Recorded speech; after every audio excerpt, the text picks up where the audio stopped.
ఒకసారి పిలిచారు. పిలిచి ఆయన దగ్గరికి తీసుకొని అప్పుడు వాళ్ళ అమ్మగారిని పిలిచి ఒక టవల్ తీసుకురమ్మని చెప్పి ఆయన తల తుడుచుకునేటట్టు చేసి మీరు భోంచెయ్యండి అని చెప్పి అంటారు. అంటే ఈయన వారం రోజులు బట్టి నాకు ఆహారం లేదు, నాకు తినాలని లేదు స్వామి, నా నా తపనంతా మిమ్మల్ని దర్శనం చేసుకోవాలి అన్న భావంలోనే ఉండిపోయాను నేను. అంటే కాదు నాయన, నువ్వు తప్పకుండా తినాల్సిందే అంటే వాళ్ళ అమ్మగారు జొన్న రొట్టెలు తీసుకొని పెట్టారు. పెడితే అవి ఎంతో అమృతంగా అనిపించి ఆయనకి అసలు ఆయన ఏం తింటున్నాడో ఎన్ని తింటున్నాడో అసలు తెలియని స్థితిలోకి వెళ్ళారనమాట.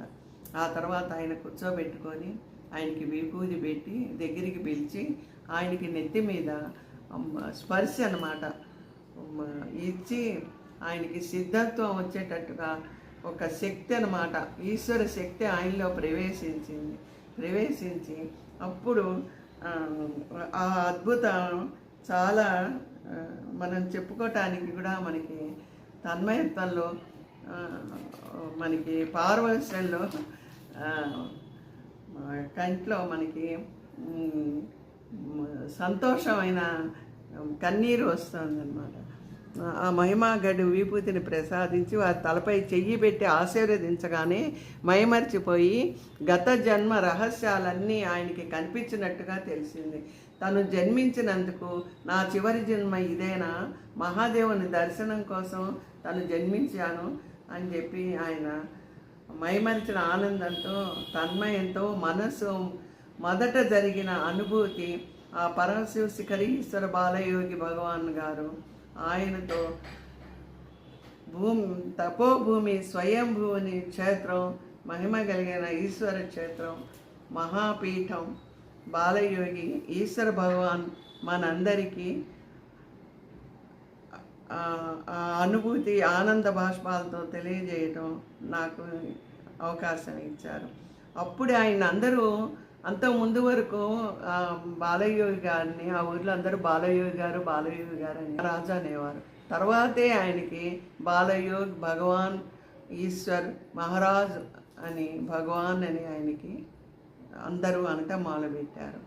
ఆ తర్వాత ఆయనకి ప్రథమ శిష్యుడై ఆయనలో ఉన్న శక్తి అంతా ఆయనకి వచ్చిందనమాట, ధారపోశారు. కనుక ఈయన కూడా ఆయనంతటి వారే మొట్టమొదటి శిష్యులు మన దత్తాత్రేయుడు అవతారాల్లో ఉన్నారు కదా. తర్వాత అందరూ శ్రీపాద వల్లభ మాణిక్య ప్రభువులు అలా అవతరించిన భావన నాకు మటుకు అనిపిస్తుంది. ఈశ్వర సిద్ధయోగి అయిన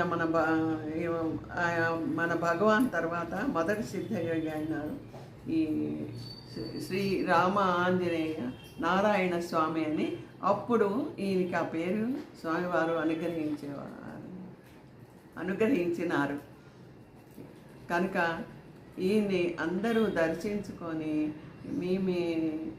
మీరందరూ లోక కళ్యాణం కోసం వచ్చారు కనుక మనం అందరం ఈయన దగ్గరికి వచ్చి మనం మనసులోని భావాలు చెప్పుకుంటూ మధ్య మధ్యలో ఈయనతో మాట్లాడుతూ మనందరం కూడా తరించుదాము.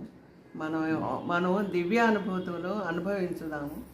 మన లోక కళ్యాణం కోసం అవతరించారు కనుక మనం మర్చిపోకుండా మనం ఎల్లప్పుడూ ఇలాగే ఉండాలని నాకు కూడా ఆ అనుభూతి కలిగినందువలన నేను అందులో తన్మయమై చెప్పగలుగుతున్నాను. లేకపోతే నేను ఎంతటి దాన్ని ఆయన గురించి చెప్పడానికి, మీరు కూడా ఈ అనుభూతిని పొంది అందరూ ధన్యులు అవుతారని నేను ఆ బాలయోగీశ్వర భగవాన్ యోగి గారి పాదాల సాక్షిగా భక్తితో వినయంతో మనస్ఫూర్తిగా మీకు అందరికీ విన్నవించుకుంటున్నాను.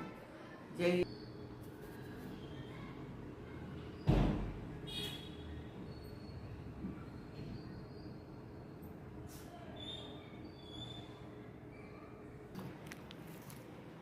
జై గురు దత్తాత్రేయుని అవతారమైన ఈ మహానుభావులని నేను ఎలా కలుసుకున్నానంటే అనుకోకుండా నేను అసలు ఇక్కడ ఉండేదాన్ని కాదు. మేము ఉండేదంతా బాలానగర్ అటువైపు షాపూర్ నగర్ వైపు. అనుకోకుండా నేను ఈయన వచ్చిన 2 నెలలకే ఇక్కడికి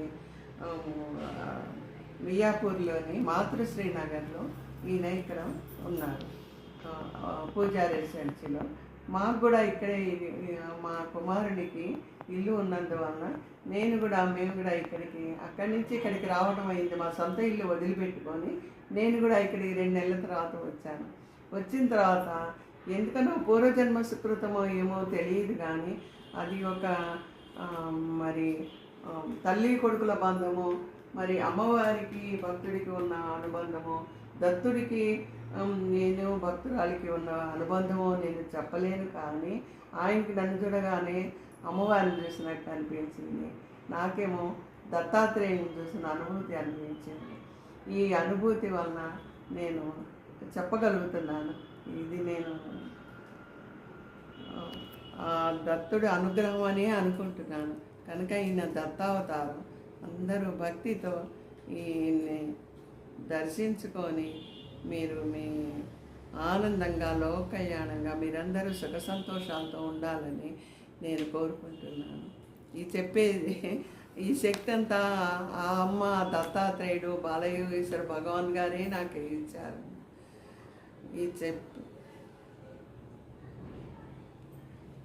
జై గురుదేవ దత్త.